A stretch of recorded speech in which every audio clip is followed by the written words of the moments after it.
Hey everybody, तो आज के इस वीडियो में हम डिस्कस करने वाले हैं प्रश्न बैंक को, जिसमें हम देखने वाले हैं कक्षा 12वीं हिंदी विशिष्ट के प्रश्न बैंक के सॉल्यूशन को। तो चलिए देख लेते हैं। हमने अभी तक हमारा जो गद्य खंड, पद्य खंड, साथ ही काव्य बोध, सहायक वाचन के वीडियो अपलोड कर दी गई है, आप उनको भी चैनल पर जाकर देख सकते हैं। तो आज के इस वीडियो में हम डिस्कस करने वाले हैं हमारे काव्य बोध को। अभी तक हमने जो हमारा भाषा बोध है उसे अच्छे से कंप्लीट कर लिया है। चलिए काव्य बोध के क्वेश्चन आंसर को देख लेते हैं, जिसमें सबसे पहले हमारे सामने है सही विकल्प चुनिए। इसमें फर्स्ट क्वेश्चन है काव्य रसात्मक काव्यम, वाक्य रसात्मक काव्यम परिभाषा है किसकी? आचार्य विश्वनाथ की, पंडित राज जगन्नाथ की, या फिर आचार्य रामचंद्र शुक्ल की, या भामह की? तो राइट आंसर रहेगा आचार्य विश्वनाथ की। उसके बाद नेक्स्ट क्वेश्चन है हमारा रमणीय प्रतिपादक शब्द काव्य परिभाषा है किसकी है?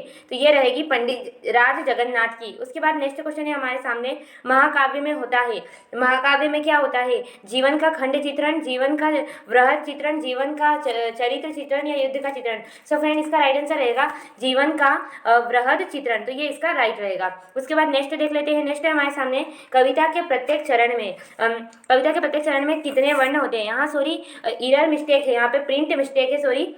यहाँ पर कविता नहीं आएगा, यहाँ पे कविता आएगा, जो कि छंद का एक प्रकार होता है वो आएगा। तो कवित छंद के प्रत्येक चरण में कितने वर्ण होते हैं? तो यहाँ पे राइट आंसर रहेगा 31 वर्ण। उसके बाद नेक्स्ट क्वेश्चन है चित्त की उत्तेजना वृत्ति से संबंध होता है, किसका संबंध होता है? ओज गुण का। उसके बाद भाव के उद्वेलन से कितने अवयव बताए गए हैं? तो भाव के उद्वेलन में 3 अवयव, जैसा कि आप देख सकते हैं यहाँ पर 3 अवयव बताए गए हैं। उसके बाद नेक्स्ट क्वेश्चन है हमारा करुण रस का स्थायी भाव है, क्या है?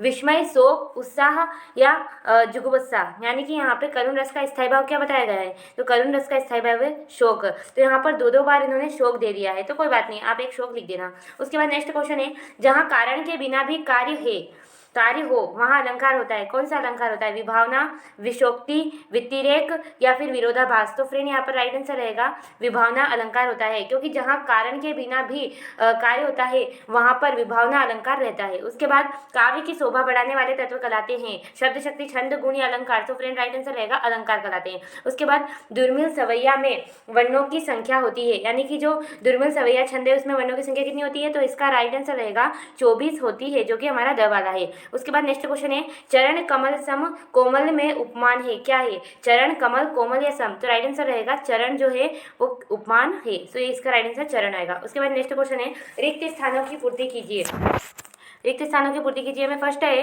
रिक्त स्थान ने काव्य को सुगुणावलीकृत पुनः वापी कहा है, तो मम्मट ने। उसके बाद नेक्स्ट क्वेश्चन है रिक्त स्थान के 2 भेद महाकाव्य और खंड काव्य है, तो इसका राइट आंसर रहेगा प्रबंध काव्य के। उसके बाद आदि कवि वाल्मीकि कृत रामायण एक रिक्त स्थान है, क्या है? तो इसका राइट आंसर रहेगा एक महाकाव्य है। उसके बाद नेक्स्ट क्वेश्चन है हमारा यहाँ पर, जैसा कि आप देख सकते हैं चौथा, जिस काव्य में गद्य तथा पद्य मिश्रित रूप से प्रयुक्त होता है उसे काव्य कहते हैं, तो उसे चंपू काव्य कहते हैं। उसके बाद पांचवा क्वेश्चन है एक ही स्थायी भाव के बीच बीच में परिस्थिति वंश अनेक भाव का संचार होता है, इन्हें भाव कहते हैं, तो इन्हें संचारी भाव कहते हैं। उसके बाद क्वेश्चन नंबर 6 है आश्रय की ब्राह शारीरिक चेष्टाएं कहलाती है, क्या कहलाती है? अनुभाव कहलाती है। उसके बाद रिक्त स्थान रस को रसराज कहा जाता है, तो श्रृंगार को रसराज कहा जाता है। उसके बाद रिक्त स्थान के 2 प्रकार मात्रिक तथा वर्णिक होते हैं, तो छंद के 2 प्रकार मात्रिक तथा वर्णिक होते हैं। उसके बाद क्वेश्चन नंबर 9 है छप्पन छंद से मिलकर बना है, तो छप्पन छंद रोदा प्लस उल्लाला से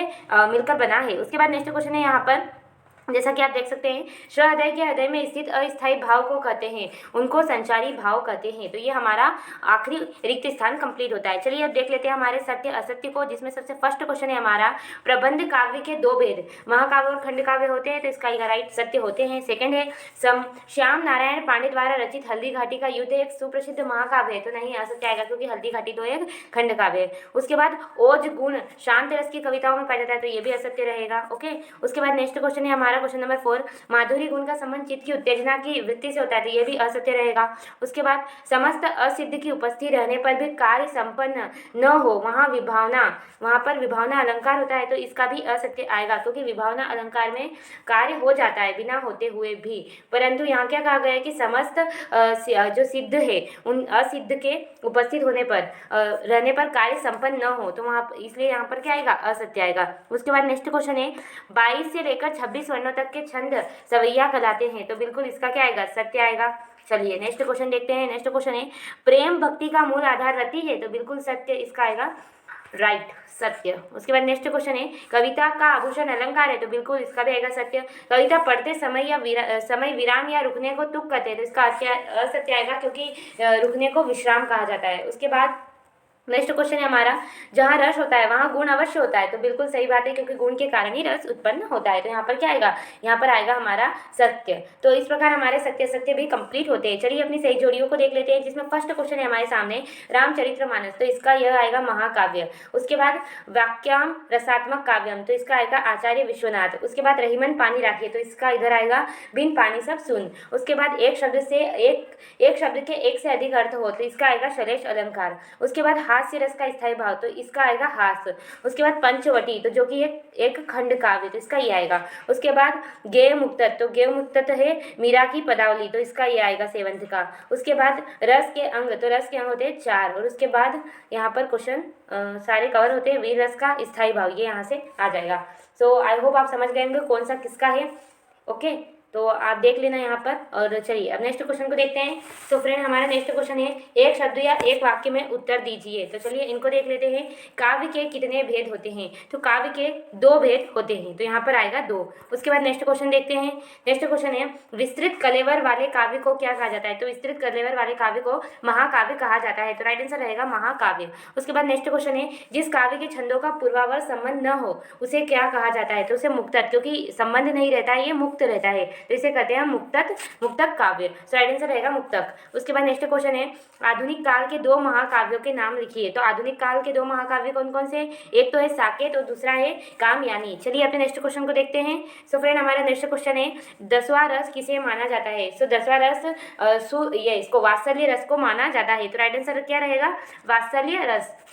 ओके, उसके बाद नेक्स्ट क्वेश्चन है हमारा, जहाँ उपमेय को उपमान से भी श्रेष्ठ बताया जाए वहाँ कौन सा अलंकार होता है, तो वहाँ पर होता है व्यतिरेक अलंकार, तो ये इसका राइट आंसर होगा। उसके बाद नेक्स्ट क्वेश्चन है हमारे सामने, जैसा कि आप देख सकते हैं क्वेश्चन नंबर 7, वात्सल्य रस को 10वें रस के रूप में स्थापित करने वाले कवि, तो सूरदास, जिन्हें क्या वात्सल्य रस का सम्राट भी कहा जाता है, तो राइट आंसर क्या रहेगा दोस्तों, सूरदास। उसके बाद नेक्स्ट क्वेश्चन है हमारा, जब कथन में देखने और सुनने पर निंदा की जान पड़ती है किंतु वास्तव में प्रशंसा हो वहाँ कौन सा अलंकार होता है, तो वहाँ होता है हमारा व्याज स्तुति अलंकार। वहाँ पर वास्तव में तो स्तुति हो रही है, बस देखने और सुनने में लगता है कि हाँ निंदा हो रही है, तो वहाँ पर रहेगा व्याज स्तुति अलंकार। उसके बाद नेक्स्ट क्वेश्चन है हमारे सामने, जैसा कि आप देख सकते हैं क्वेश्चन नंबर 9, जहाँ किसी अन्य व्यक्ति या वस्तु को लक्ष्य में रखकर किसी अन्य से कोई बात कही जाए तो वहाँ पर कौन सा अलंकार होता है, तो वहाँ पर होता है अनयोक्ति अलंकार। क्या रहेगा, अनयोक्ति अलंकार, यानी कि तीसरे की ओर इशारा होता है इस अलंकार में। ओके,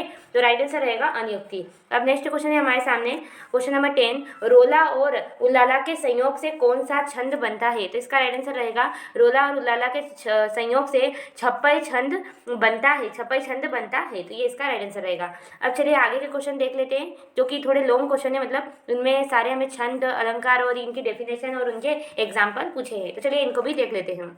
जैसा कि आप देख सकते हैं हमारा क्वेश्चन नंबर 6 है, मत गद्यंत छंद की परिभाषा में उदाहरण दीजिए, यानी कि जो मत गद्यंत छंद है उसकी डेफिनेशन बतानी है और उसका एग्जाम्पल देना है, तो चलिए इसके आंसर को देख लेते हैं। सो फ्रेंड जैसा कि आप स्क्रीन पर देख पा रहे हैं, मत गवंद सवैया, इस वर्णिक छंद में 4 चरण होते हैं, जैसा कि आप देख सकते हैं 1 2 3 4, और प्रत्येक चरण में 7 भगन होते हैं और 2 गुरु के क्रम से 23 वर्ण होते हैं। इसे ही मालती सवैया भी कहते हैं, यानी कि जो मदगंध सवैया छंद है उसे मालती सवैया छंद के नाम से भी जाना जाता है। तो ये पूरी इसकी डेफिनेशन होगी और ये इसका एग्जाम्पल होगा, तो आप इसका स्क्रीनशॉट ले लीजिए। चलिए अपने नेक्स्ट क्वेश्चन को देख लेते हैं। सो फ्रेंड जैसा कि आप देख सकते हैं हमारा नेक्स्ट क्वेश्चन है, रोला छंद किसे कहते हैं, इस छंद का उदाहरण लिखिए, साथ ही दुर्मिल सवैया की परिभाषा उदाहरण सहित लिखिए। तो इन दोनों क्वेश्चंस का आंसर हम एक साथ देख लेंगे, तो चलिए इसके आंसर को जल्दी से देख लेते हैं। सो जैसा कि फ्रेंड आप स्क्रीन पर देख पा रहे हैं, सबसे पहले बात करेंगे रोला छंद की, तो यह एक मात्रिक छंद है। इसके प्रत्येक चरण में 11 व 13 की अति पर कुल 24 मात्राएं होती है, इसे रोला छंद कहते हैं। साथ ही आप इसकी डेफिनेशन कुछ इस प्रकार से भी लिख सकते हैं, और जैसा कि आप नीचे देख रहे हैं ये इसका एग्जाम्पल है, ये वाला। ओके, सो आप इसका स्क्रीनशॉट ले लीजिएगा। सबसे पहले यहाँ से यहाँ तक स्क्रीनशॉट, दोनों डेफिनेशनों का, उसके बाद इस एग्जाम्पल का स्क्रीनशॉट। चलिए अब हमारे दुर्मिल सवैया को देख लेते हैं, जो कि हमारा नेक्स्ट क्वेश्चन था। तो इस वर्णिक छंद में प्रत्येक चरण में 24 वर्ण होते हैं। वर्णिक छंद मतलब यह एक वर्णिक छंद है, यानी कि जो छंद होते हैं उसके दो प्रकार होते हैं, मात्रिक और वर्णिक। तो यह एक वर्णों की गणना होती है इसमें। इस छंद को, ये जो छंद आपको दिखाई दे रहा है, इस छंद को चंद्रकला भी कहते हैं। ओके, और उसके बाद इसका उदाहरण जैसा कि आप देख सकते हैं, ये पूरा इसका उदाहरण रहेगा। सो आप इसका स्क्रीनशॉट ले लीजिए। सबसे पहले आप डेफिनेशन की, चलो पूरा साथ में ले लीजिए, डेफिनेशन के साथ साथ एग्जाम्पल का। चलिए अब नेक्स्ट क्वेश्चन को जल्दी से देख लेते हैं। तो फ्रेंड, जैसा कि आप देख सकते हैं, हमारा नेक्स्ट क्वेश्चन है, छप्पई छंद की परिभाषा उदाहरण सहित दीजिए। साथ ही कुंडलिया की परिभाषा उदाहरण सहित दीजिए व कवित छंद के लक्षण व उदाहरण लिखिए। यानी कि ये तीनों जो छंद है, छप्पई, कुंडलिया और कवित, इन तीनों के आंसर भी हम एक साथ देखेंगे। तो चलिए देख लेते हैं। सो फ्रेंड, जैसा कि आप देख पा रहे हैं, सबसे पहले बात करेंगे छप्पई की। तो यह एक विषम मात्रिक छंद है। इसमें 6 चरण होते हैं। इसमें इसके प्रथम 4 चरण रोला और 2 चरण उल्लाला के होते हैं। रोला के प्रत्येक चरण में 11-13 की अति पर 24 मात्रा, जैसे कि अपने ऊपर देखा है, और उल्लाला के चरण में 15-13 की अति पर 28 मात्राएं होती है। यानी कि अगर हम सीधे शब्दों में कहें तो 56 इक्वल रोला प्लस उल्लाला, यानी कि रोला और उल्लाला मिलकर छप्पई को बनाते हैं। और ये इसका एग्जाम्पल रहेगा। तो सबसे पहले आप इसकी डेफिनेशन का स्क्रीनशॉट ले लीजिए, उसके बाद इसके एग्जाम्पल का स्क्रीनशॉट ले लीजिए। चलिए अब नेक्स्ट देखते हैं। नेक्स्ट हमने बात की थी कुंडलिया की। सो मैं यहाँ पर क लिख देती हूँ ताकि आपको समझ में आ जाए स्क्रीनशॉट के टाइम पर कि ये कुंडली का है। तो जैसा कि आप इसकी डेफिनेशन देख सकते हैं, इसके अंतर्गत 6 चरण होते हैं। यहाँ पे आपको दिख रहे हैं 1 2 3 4 5 और 6। तो 6 चरण होते हैं। पहले 2 चरण दोहा के, यानी कि जो यहाँ पर ये पहले 2 चरण है ये दोहे के मिलेंगे, और दोहा के बाद एवं बाद के 4 चरण रोला के, बाद के जो 4 चरण है वो रोला के मिलेंगे। रोला इक्वल कुंडलिया छंद, दोहा और रोला मिलकर कुंडलिया छंद बनाती है। तो आई होप आप समझ गए होंगे। तो आप इसका डेफिनेशन और इसका जो उदाहरण है इसका स्क्रीनशॉट ले लीजिए। उसके साथ ही जो हमने तीसरा हमारा छंद देखा था वो था कवित छंद। तो इसको भी देख लेते हैं। इसमें सबसे फर्स्ट है कवित में, इस वर्णिक छंद के प्रत्येक चरण में 16 और 15 के विराम से 31 वर्ण होते हैं। प्रत्येक चरण का अंतिम वर्ण गुरु होता है। तो ये इसकी डेफिनेशन है और ये इसका उदाहरण। सो आप इसका स्क्रीनशॉट ले लीजिए अच्छे से। देखिए आप यहाँ से यहाँ तक पहले अच्छे से स्क्रीनशॉट ले लीजिए। चलिए अब अपने नेक्स्ट क्वेश्चन को देख लेते हैं। सो फ्रेंड्स, जैसा कि आप देख सकते हैं, अब हमारे सामने अलंकार आ जाते हैं। तो पहला हमारा अलंकार है विभावना अलंकार। साथ ही एक और यहाँ पर है कि विभावना और विशोक्ति अलंकार में अंतर लिखिए। और थोड़ा नीचे जाने पर हमें एक और क्वेश्चन मिलेगा, विशोक्ति अलंकार को उदाहरण सही समझाइए। तो इन तीनों क्वेश्चन के आंसर एक दूसरे से जुड़े हुए हैं। इन फर्स्ट, ये सेकेंड और थर्ड, तो इन तीनों के आंसर हम एक साथ देख रहे होंगे। तो चलिए देख लेते हैं इन तीनों क्वेश्चन के आंसर। जैसा कि फ्रेंड हमने पहला क्वेश्चन हमारा पढ़ा वो कुछ इस प्रकार से था कि विभावना अलंकार क्या है। तो यहाँ पर उसकी डेफिनेशन है, काव्य में जहाँ कारण के न होने पर भी कार्य होने का होना बताया जाए वहाँ विभावना अलंकार होता है। यानी कि कार्य करने वाला तो नहीं है फिर भी कार्य हो रहा है। जैसे कि उदाहरण से आप अच्छे से समझ पाएंगे, जैसे कि बिनु पद चले सुने बिनु काना, कर बिनु कर्म करे विधि नाना। यानी कि बिना पाँव के तो वो चलता है और बिना कान के वो सुन सकता है, कर इन्हें हाथ, हाथ के बिना वो कर्म करता है और वो भी अनेक अनेक प्रकार के। तो इससे स्पष्ट होता है कि यहाँ काम करने वाला है नहीं फिर भी काम को हो रहा है। तो ऐसी स्थिति जहाँ बने वहाँ पे विभावना अलंकार होता है। उसके बाद हमारे सामने एक क्वेश्चन था कि विभावना और विशोक्ति में डिफरेंस बताइए। तो आपको कुछ नहीं करना है, ये वाला इसका डेफिनेशन लिख देना है, एग्जाम्पल लिख देना है, और साथ में भी जो विशोक्ति है उसका भी डेफिनेशन और जो एग्जाम्पल है वो लिख देना है। तो चलिए देख लेते हैं विशोक्ति क्या है। तो विशोक्ति अलंकार, काव्य में जहाँ कारण के होते हुए भी कार्य नहीं होता है, मतलब ये बिल्कुल विभावना के उल्टा होता है कि यहाँ पर कारण तो है पर कार्य हो नहीं रहा है, वहाँ विशोक्ति अलंकार होता है। जैसे कि उदाहरण देखिए, जल बिनु मीन प्यासी, अर्थात जल के बीच में मछली प्यासी। जल है, काम है, मतलब जो कारण है जिसके द्वारा काम होगा वो है, परंतु फिर भी काम हो नहीं रहा है। यहाँ पे मछली प्यासी है जबकि वह जल के बीच में है। सो आई होप आप समझ चुके होंगे। और एंड में फिर हमने जो तीसरा क्वेश्चन देखा था वो ये था कि विशोक्ति अलंकार क्या है, तो उसका भी आंसर यही रहेगा। सो आप समझ चुके होंगे कि इन तीनों क्वेश्चन का आंसर जो है वो आपस में मिलता जुलता ही है। सो पहले आप इनका स्क्रीनशॉट ले लीजिए अच्छे से, यहाँ से यहाँ तक पूरा स्क्रीनशॉट ले लीजिए। मैं थोड़ा सा और नीचे कर देती हूँ, उसके बाद इसका स्क्रीनशॉट ले लीजिए। सो आई होप आपने स्क्रीनशॉट ले लिया होगा। चलिए अपने नेक्स्ट क्वेश्चन की तरफ आगे बढ़ते हैं। सो फ्रेंड, जैसा कि आप देख सकते हैं हमारा नेक्स्ट क्वेश्चन है अगला, यमक एवं श्लेष अलंकार में अंतर बताइए। साथ ही हम नीचे देखेंगे तो हम पाएंगे कि क्वेश्चन नंबर 15 है, श्लेष अलंकार की परिभाषा उदाहरण सहित दीजिए। तो कहीं ना कहीं इन दोनों क्वेश्चन के आंसर भी आपस में कनेक्टेड है। तो चलिए इन दोनों क्वेश्चन के आंसर भी हम साथ में देख लेते हैं। सो फ्रेंड, जैसा कि आप देख सकते हैं, सबसे पहले बात करेंगे यमक अलंकार की। तो जहाँ किसी शब्द की आवृत्ति एक या एक से अधिक बार होती है पर उनके अर्थ भिन्न भिन्न होते हैं, वहाँ यमक अलंकार होता है। यानी कि कोई शब्द है, मान लीजिए राम, तो वो शब्द उस लाइन में बार बार आएगा और बार बार उसका अर्थ भी भिन्न भिन्न होगा। जैसे कि यहाँ पर दिए गए एग्जाम्पल में आप देख सकते हैं, उदाहरण में, जेते तुम तारे, तेते नभ में तारे। तो यहाँ जो पहला शब्द है तारे, और यहाँ पे भी तारे 2 बार आ रहा है, पर दोनों जगह दोनों स्थान पर इनका अर्थ भिन्न है। पहले तारे का अर्थ है उद्धार किया, यानी कि जितनों का तुमने उद्धार किया है, तेते उतने ही नभ में तारे हैं। तारे कौन से? जो हमारे स्टार आकाशीय पिंड में है, उन तारों की बात की गई है। और यहाँ पर उद्धार करने की बात की गई है इस वाले में। तो यहाँ पे क्या हो रहा है, एक ही शब्द 2 बार आया है और 2 ही बार अलग अलग स्थान पर उसके अलग अलग अर्थ थे। तो ये रहा हमारा यमक अलंकार और उसका एग्जाम्पल। उसके साथ ही बात कर लेते हैं श्लेष अलंकार की। तो श्लेष का मतलब होता है चिपका हुआ, यानी कि यहाँ पर क्या होता है, एक ही शब्द एक ही स्थान पर, एक ही शब्द के एक ही स्थान पर अलग अलग अर्थ होते हैं, वहाँ पे चिपके हुए होते हैं अर्थ। चलिए एक बार डेफिनेशन रीड कर देती हूँ।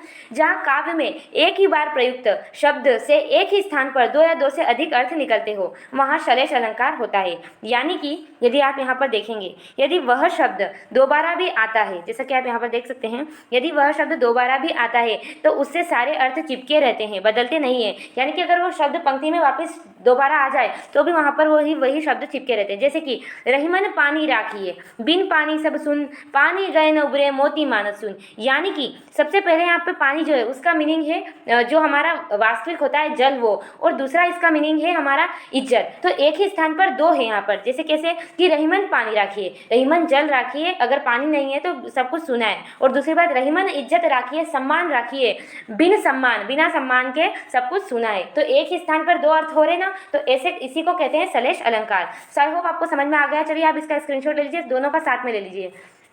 पहले यमक अलंकार का, तो इससे हमारा जो पहला क्वेश्चन था यमक और श्लेष में डिफरेंस, वो कवर होता है। और उसके बाद जो हमारा नेक्स्ट क्वेश्चन था श्लेष अलंकार को समझाइए, तो वो भी कवर होता है। तो इसके लिए आप पर्सनली श्लेष अलंकार का स्क्रीनशॉट ले लीजिए।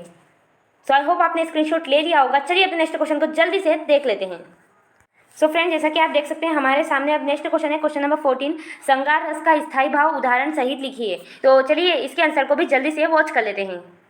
सो फ्रेंड, जैसा कि आप देख सकते हैं स्क्रीन पर, श्रृंगार रस, तो स्त्री पुरुष के परस्पर प्रेम का वर्णन श्रृंगार रस के अंतर्गत आता है। इसके 2 भेद होते हैं, संयोग श्रृंगार और वियोग श्रृंगार रस। और जो श्रृंगार रस का स्थायी भाव होता है वो रति होता है, जैसा कि आप यहाँ पर देख सकते हैं, ये पुष्टि रति की ही करते हैं। अब संयोग श्रृंगार रस का एग्जाम्पल देख लीजिए आप, देखी रूप लोचन ललचाने, हर्षे जनु निज निधि पहचाने। उसके बाद वियोग रस का जो उदाहरण है, जैसा कि आप स्क्रीन पर देख ही पा रहे हैं, तो आप इसका स्क्रीनशॉट ले लीजिए।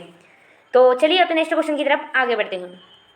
सो फ्रेंड, जैसा कि आप देख पा रहे हैं स्क्रीन पर, तो श्लेष जो श्रृंगार वाला है वो हमने कर लिया। उसके बाद हमने जो श्लेष वाला था वो पहले ही कंप्लीट कर लिया, और विभावना और विषोक्ति वाला भी हमने पहले कंप्लीट कर लिया। अब बात करते हैं अन्योक्ति अलंकार की। तो अन्योक्ति अलंकार की परिभाषा हम उदाहरण सहित लिखिए। तो चलिए इसके आंसर को भी जल्दी से देख लेते हैं। सो फ्रेंड, जैसा कि आप स्क्रीन पर देख रहे हैं अन्योक्ति अलंकार, जहाँ की सबसे पहले अन्योक्ति शब्द को समझिए। अन्योक्ति जो शब्द है उसका मीनिंग होता है अन्य युक्ति या अन्य उक्ति। उक्ति का मतलब होता है पंक्ति। तो ऐसी पंक्ति जो किसी अन्य के लिए कहा जाए, यानी कि जहाँ किसी अन्य वस्तु या व्यक्ति को दृष्टिपथ में रखकर कोई बात किसी अन्य के लिए कही जाती है, वहाँ अन्योक्ति अलंकार होता है। यानी कि अगर सीधे शब्दों में कहें तो जब कोई बात जिसको कहनी है उसको स्पष्ट रूप से न कहकर गोल गोल घुमा फिराकर जब बात कही जाती है तो वहाँ पर अन्योक्ति अलंकार होता है। जैसा कि आप उदाहरण से समझ जाएंगे। जैसे कि उदाहरण है, माली आवत देख कर कलियन करी पुकार, फूले फूले चुन लिए काली ही हमारी बार। यानी कि यहाँ पर आपको कैसा लग रहा होगा कि फूल और माली की बात कही है, परंतु ये बात घुमाई जा रही है। स्पष्ट रूप से ये बात तो मृत्यु को कही जा रही है, मृत्यु और मनुष्य को कही जा रही है। कैसे? देखो यहाँ पर माली मृत्यु को कहा गया है और मनुष्य को फूल कहा गया है। तो माली आवत देखकर, मृत्यु को आते देख, कलियन यानी छोटे मनुष्य जिनकी उम्र कम है, वो पुकार करने लगते हैं कि फूले फूले चुन लिए, जिनकी उम्र ज़्यादा है उनको मृत्यु मिल चुकी है और कल हमारी बारी है, तो काली हमारी बार। तो यहाँ पर बात को घुमा फिरा के कहा गया है, न कि सीधे सीधे कहा गया है। तो वहाँ पर होता है अन्योक्ति अलंकार। सो आई होप आपको समझ में आ गया होगा। चलिए अपने नेक्स्ट क्वेश्चन को देख लेते हैं। सो फ्रेंड्स, जैसा कि आप स्क्रीन पर देख सकते हैं, हमने नियुक्ति अलंकार कंप्लीट कर लिया है। अब हमारे सामने आता है व्याज निंदा व व्याज स्तुति अलंकार में अंतर स्पष्ट कीजिए। तो चलिए इसके आंसर को भी जल्दी से देख लेते हैं। सो फ्रेंड, जैसा कि आप देख सकते हैं, सबसे पहले बात करेंगे व्याज स्तुति अलंकार की। तो काव्य में जहाँ देखने और सुनने पर निंदा लगे किंतु वास्तव में क्या हो, प्रशंसा हो, वहाँ व्याज स्तुति अलंकार हो। यानी कि जब कोई इस तरीके से कहे कि अपने को लगे कि निंदा हो रही है परंतु वास्तव में वो अपनी प्रशंसा कर रहा हो, तो वहाँ पर व्याज स्तुति अलंकार होता है। एक बार आप उदाहरण देखिए, आपको अच्छे से समझ में आ जाएगा। जैसे कि यहाँ पर कहा गया है, गंगा क्यों टेढ़ी चलती हो, दुष्टों को शिव कर देती हो। तो यहाँ पे क्या लग रहा है कि जैसे गंगा की निंदा की जा रही है, परंतु वास्तव में यहाँ गंगा की प्रशंसा हो रही है और कहा जा रहा है कि गंगा तुम इतनी पवित्र हो कि तुम दुष्टों यानी कि पापियों को भी शिव यानी कि पवित्र कर देती हो। तो ये इसका यहाँ पर रहेगा। उसके बाद व्याज निंदा को देख लेते हैं।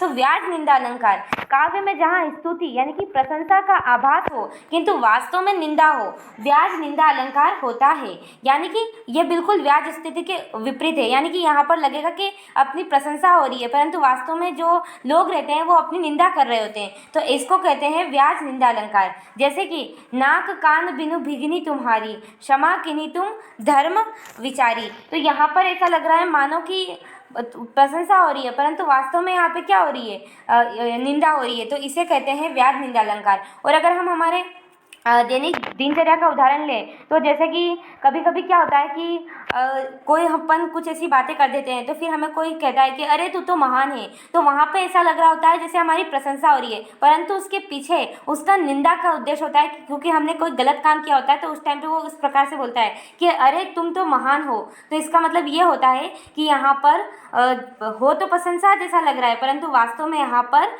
हमारी जो निंदा हो रही है। तो ये इसका जो व्याज निंदा अलंकार का एग्जाम्पल रहेगा। आई होप अब आपको अच्छे से समझ में आ गया होगा। तो चलिए अपने नेक्स्ट क्वेश्चन को जल्दी से देख लेते हैं। सो गाइस, अब स्क्रीन पर आप नेक्स्ट क्वेश्चन देख सकते हैं। विशोक्ति अलंकार तो हमने कर लिया है। अब आखिरी जो नेक्स्ट क्वेश्चन है वो है व्यतिरेक अलंकार को उदाहरण देकर समझाइए। तो चलिए इसके आंसर को भी जल्दी से वॉच कर लेते हैं। सो फ्रेंड, अब आप देख सकते हैं व्यतिरेक अलंकार, जहाँ उपमेय की उपमान से भी श्रेष्ठ बताया जाए वहाँ व्यतिरेक अलंकार होता है। यानी कि जहाँ पर जो चीज़ प्रसिद्ध है और जो चीज़ नॉर्मल है उस प्रसिद्ध चीज़ से भी उस नॉर्मल चीज़ को ज़्यादा अच्छा बता दिया जाए तो वहाँ पर व्यतिरेक अलंकार होता है। जैसे कि आप एग्जाम्पल पे देखिए, आपको समझ में आ जाएगा। सब सबरन सुखमाकर सुखद न थोर, सिंह अंग सखी कोमल कनक कठोर। यानी कि यहाँ पे क्या हो गया है, देखिए जो सिया यानी कि सीता जी के अंग है उनको कोमल बता दिया है और जो कनक सोना है उसे कठोर बता दिया। यानी कि जो कनक प्रसिद्ध चीज़ है उसे जो सामान्य चीज़ है अंग उससे ज़्यादा अच्छा बता दिया है अंग को। तो जैसा कि आप यहाँ देख सकते हैं, यहाँ कनक जो कि उपमान है प्रसिद्ध है, वहाँ सीता के अंगों को उपमेय हीन ठहराकर उपमेय सीता के अंगों को श्रेष्ठ प्रतिपादित किया है। अतः व्यतिरेक अलंकार है। यानी कि अपनी लैंग्वेज में कहें तो जो चीज़ प्रसिद्ध है और जो चीज़ सामान्य, जब प्रसिद्ध की सामान्य से तुलना की जाती है तो सामान्य को उस प्रसिद्ध से भी ज़्यादा अधिक अच्छा बता दिया जाता है। तो वहाँ पर व्यतिरेक अलंकार होता है। सो आई होप आप समझ गए होंगे। आप इस अलंकार का स्क्रीनशॉट ले लीजिए। चलिए अपनी प्रश्न बैंक की तरफ आगे बढ़ते हैं। तो फ्रेंड, जैसा कि आप देख सकते हैं हमारे ऑल क्वेश्चंस जो है वो कवर हो चुके हैं और हमने पूरा हमारा जो ये खंड था काव्य बोध वाला, इसको अच्छे से कवर कर लिया है। सो इस वीडियो से आपकी कोई भी हेल्प हुई तो प्लीज़ वीडियो को लाइक कर देना, शेयर कर देना and subscribe this channel. Thanks for watching this video. धन्यवाद।